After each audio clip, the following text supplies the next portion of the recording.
Magandang hapon po sa ating lahat. Narito ang weather update sa araw ng Sabado, December 28, 2024. So currently, kung makikita po natin sa satellite imagery po natin, meron tayong tatlong weather system na nakakaapekto dito sa ating bansa at ito pong tatlong weather system ay nagdadala po ng mga pag-ulan. Unahin na po natin ang shear line. Ito po yung salubungan ng mainit at malamig na hangin. Dahil po dito sa shear line, asahan po natin makakaranas ng maulap na papawirin na may mga kalat-kalat na pag-ulan dito sa may Metro Manila, Calabarzon, pati na rin dito sa may Aurora. Samantala, pangalawang weather system natin ay itong Intertropical Convergence Zone or ITCZ na patuloy na nakakaapekto dito sa may Palawan, Visayas at Mindanao. Dahil po dito asahan natin makakaranas ng maulap na papawirin na may mga kalat-kalat na pag-ulan din dito sa may Palawan, kabuuan ng Visayas, Northern Mindanao, Caraga at ilang bahagi po ng Bicol Region. Northeast monsoon po natin or yung hanging amihan ay patuloy naman pong umiiral dito sa malaking bahagi pa rin ng Northern Luzon. Kaya asahan po natin makakaranas pa rin po ng maulap na papawirin na may mga pag-ulan dito po sa Cordillera Administrative Region at Cagayan Valley. Sa ngayon po, wala naman tayong minomonitor na anumang bagyo or low pressure area sa loob at labas ng ating Philippine Area of Responsibility. Para naman sa magiging panahon natin bukas dito sa Luzon, kung makikita po natin, shear line pa rin po ang makakaapekto dito sa may Metro Manila at kalapit lugar po natin. Asahan po natin, makakaranas pa rin po tayo ng maulap na papawirin na may mga kalat-kalat na pag-ulan. Samantala, yung northeast monsoon po natin, iiral pa rin po dito sa may Northern Luzon at ilang bahagi po ng Central Luzon. And then yung shear line, possible din po, makaapekto rin po dito sa may Legazpi. Agwat ng temperatura for Lawag, 23 to 31 degrees Celsius, Baguio, 16 to 24 degrees Celsius, Tuguegarao, 23 to 28 degrees Celsius. For Metro Manila, asahan natin ng 24 to 30 degrees Celsius, Tagaytay, 22 to 27 degrees Celsius, at Legazpi, 24 to 31 degrees Celsius. Para naman dito sa may Visayas, Mindanao at Palawan, patuloy po makakaranas pa rin po dito sa may Palawan natin ng maulap na papawirin na may mga kalat-kalat na pag-ulan. Dulot pa rin po ito ng Intertropical Convergence Zone. And asahan po natin, eastern section pa rin po ng Visayas at Mindanao, makakaranas pa rin sila ng maulap na papawirin na may mga kalat-kalat na pag-ulan. Pero kung makikita natin, malaking bahagi naman po ng Visayas at Mindanao ang makakaranas ng improving weather at ito po ay asahan pa rin natin, makakaranas din sila ng mga localized thunderstorm pagdating sa hapon at sa gabi. Agwat ng temperatura sa Calayan Islands at Puerto Princesa, 25 to 30 degrees Celsius. Pati din naman dito sa Iloilo, asahan natin ng 24 to 31 degrees Celsius. Gayon din dito sa Tacloban. Sa Cagayan de Oro, 24 to 31 degrees Celsius. Cebu, 25 to 31 degrees Celsius. Zamboanga, 25 to 32 degrees Celsius. At Davao, 24 to 32 degrees Celsius. Meron po tayong nilabas na weather advisory po hinggil po dito sa magiging ulan na dulot ng itong shear line at ng Intertropical Convergence Zone.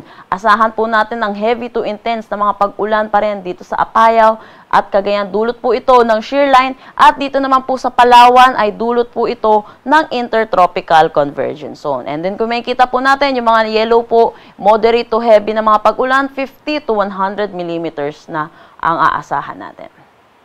Sa nakikita po natin, by tomorrow afternoon to Monday afternoon, mababawasan na po yung lugar po natin na maaapektuhan po nitong mga weather system natin. At kaya pero kung makikita pa rin po natin, may mga pag-ulan pa rin po tayo maitatala. Dito po sa Cagayan at Isabela, asahan po natin dahil sa pagtaas po ng axis nitong shear line ay makakaranas sila ng heavy to intense na mga pag-ulan. And then yung mga yellow po natin, moderate to heavy. Good news po sa Palawan, mababawasan naman din po ang kanilang ulan na mararanasan. Moderate to heavy or 50 to 100 millimeters of rains na lamang ang kanilang aasahan. Pero delikado pa rin po ito, asahan pa rin po natin ang mga flash floods at mga pagguho ng lupa. Pagdating po ng Monday afternoon at Tuesday afternoon, dalawang area na lang po ang nasa weather advisory po natin na inaasahan po natin. Moderate to heavy po na pag-ulan, dulot pa rin po ito ng pagtaas ng axis na itong shear line natin. So asahan po natin 50 to 100 millimeters of rain. Meron tayong nakataas na gale warning dito sa may Batanes, Cagayan, kasama na ang Babuyan Islands, Isabela, Ilocos Norte, Ilocos Sur, La Union at Western Coast ng Pangasinan. Pinapaalalahanan po natin ang mga kababayan po natin na delikado po pumalaot sa mga nasabing coastal waters natin. Para naman sa magiging panahon natin sa susunod 3 araw, kasama na yung disperas ng ating bagong taon at yung mismong bagong taon natin, asahan po natin sa Metro Manila mag-i-improve ang ating weather at aasahan natin magiging maaliwalas naman sa ating susunod na 3 araw. For Baguio, asahan po natin northeast monsoon ang makaka-apekto sa kanila, kaya makikita po natin medyo mababa din po kanilang temperaturang aasahan. Sa Legazpi, by Monday at Tuesday, maaliwalas na panahon, pero by Wednesday, asahan natin possible magkaroon po sila ng mga pag-ulan. For Metro Manila, agwat ng temperatura 24 to 32 degrees Celsius, Baguio City 16 to 24 degrees Celsius, Legazpi City 24 to 32 degrees Celsius. Para naman po dito sa Visayas, makikita natin Metro Cebu, Iloilo City, makakaranas sila ng maaliwalas na panahon throughout the 3 days. At Tacloban, may mga pag-ulan din po sila mararanasan, pero start naman din po, mag-i-improve na rin ang kanilang panahon sa mga susunod na araw. Metro Cebu, agwat ng temperatura 25 to 32 degrees Celsius, Iloilo City 25 to 32 degrees Celsius, at Tacloban City 25 to 32 degrees Celsius. Para naman sa Mindanao, may epekto pa rin po ang possible sa kanila ang Intertropical Convergence Zone. Kaya kung makikita natin, makakaranas din po sila ng mga pag-ulan lalo na po sa Tuesday at Wednesday po natin. Araw po ng bisperas ng Pasko ng bagong taon at ito po ay pati na rin po sa araw po ng mismong bagong taon. Agwat ng temperatura for Metro Davao, 24 to 31 degrees Celsius, Cagayan de Oro, 24 to 32 degrees Celsius, Zamboanga, 24 to 32 degrees Celsius. Ang sunset mamaya ay 5:36 p.m. at ang sunrise bukas ay 6:20 a.m. Para sa karagdagang impormasyon, bisitahin ang aming mga social media pages at ang aming website pag-asa.dost.gov.ph. At yan po muna ang latest dito sa Pag-asa Weather Forecasting Center. Chanel Dominguez po at magandang hapon.